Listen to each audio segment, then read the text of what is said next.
नमस्कार बंधुरा केमन आছেন আপনারা সবাই आशा করছি সবাই অনেক ভালো আছেন। আজকে আমি তৈরি করে দেখাবো কালাকাঁদ মিষ্টি। এই আমের সময়ে একবার আম দিয়ে কালাকাঁদ মিষ্টিটা তৈরি করুন। দোকানের যে কোনো কালাকাঁদ মিষ্টির থেকে অনেক সুন্দর খেতে হয়।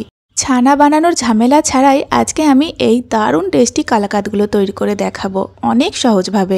তো রেসিপিটা অবশ্যই সম্পূর্ণ দেখতে থাকুন। আর যদি আজকে রেসিপিটা ভালো লাগে তাহলে অনুরোধ রইল আমার চ্যানেলটিকে অবশ্যই সাবস্ক্রাইব করে আমার পাশে থাকবেন। আসুন দেখে নিন আমার আজকের রেসিপি।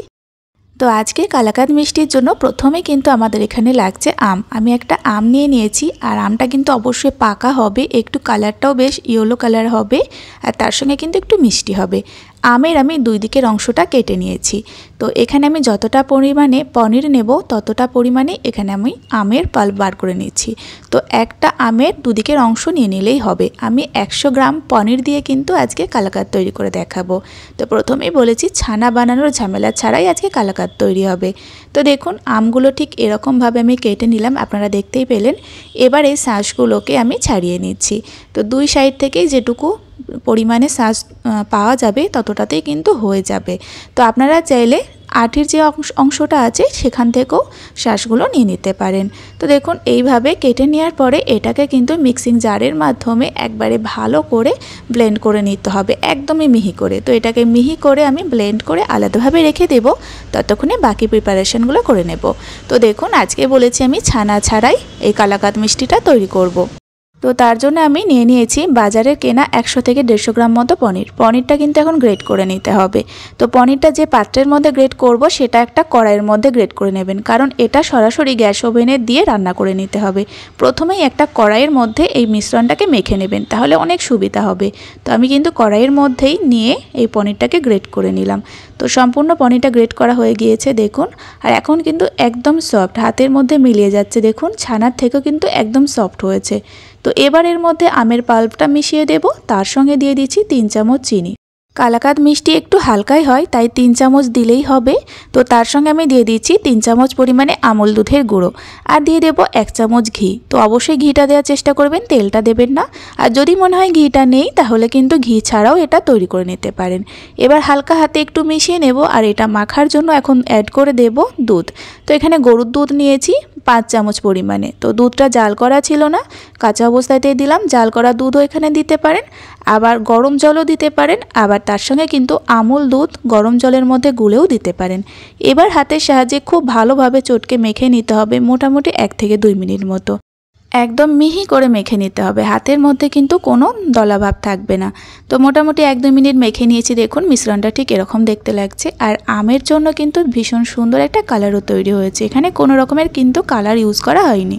তো এবার এটা সরাসরি আমি নিয়ে নিলাম গ্যাস ওভেনের মধ্যে। তো প্রথমেই বলেছিলাম একটা কড়াইয়ের মধ্যে অবশ্যই এই মিশ্রণটাকে মেখে নিতে হবে, তাহলে অনেকটাই সুবিধা হবে। তো এবার গ্যাসের ফ্লেমটা লো টু মিডিয়ামে রেখে অনবরত নেড়েচেড়ে যেতে হবে, একটুও কিন্তু নাড়াচাড়া বন্ধ করা যাবে না। আর ফ্লেমটা কিন্তু একই রাখতে হবে, লো টু মিডিয়াম, তার থেকে হাই করবেন না। হাই ফ্লেম করা হলে সঙ্গে সঙ্গে কিন্তু এটা পুড়ে যাবে, একদমই মিশ্রণটা নষ্ট হয়ে যাবে, মিষ্টি ভালো হবে না। তো দেখুন বেশ কিছুক্ষণ আমি এভাবেই নেড়েচেড়ে নিচ্ছি। আর এবার আমি 1 পিঞ্চ মতো এলাচ পাউডার দিয়ে দিলাম, এতে টেস্ট আরও বেশি ভালো হবে। 2টো এলাচের দানাকে বার করে পাউডার করে দিয়েছি। আপনারা যদি মনে করেন দিতে চান না তাহলে কিন্তু নাও দিতে পারেন।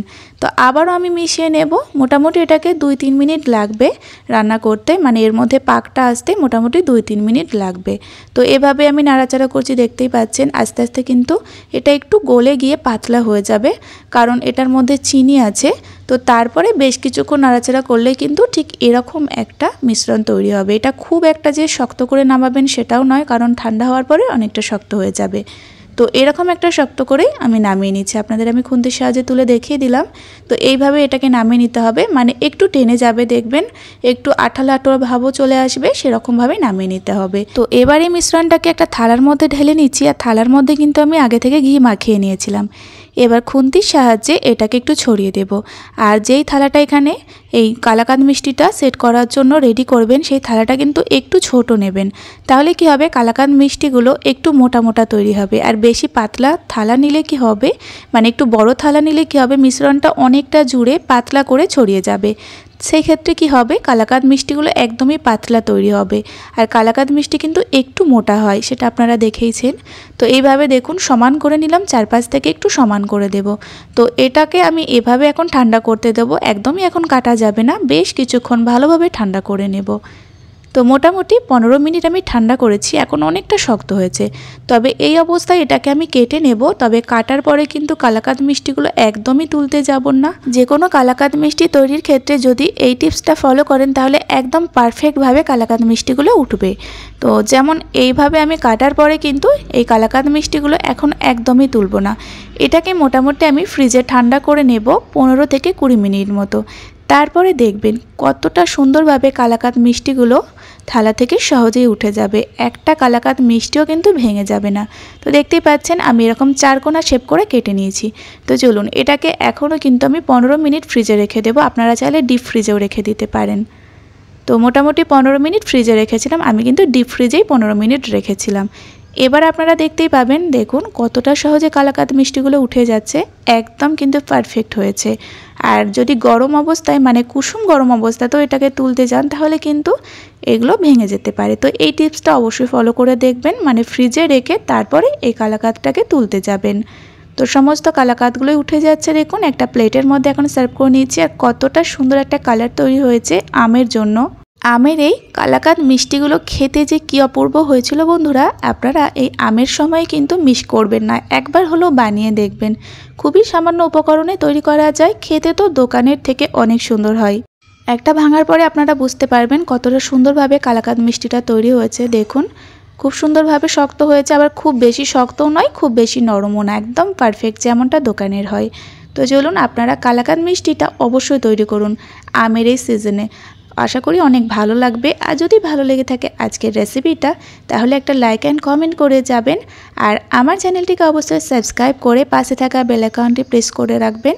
আবারও ফিরে আসবো এরকম কোনো সহজ ভালো ভালো রেসিপি পর্ব নিয়ে। ততক্ষণে আপনারা সকলেই ভালো থাকবেন এবং সাবধানে থাকবেন।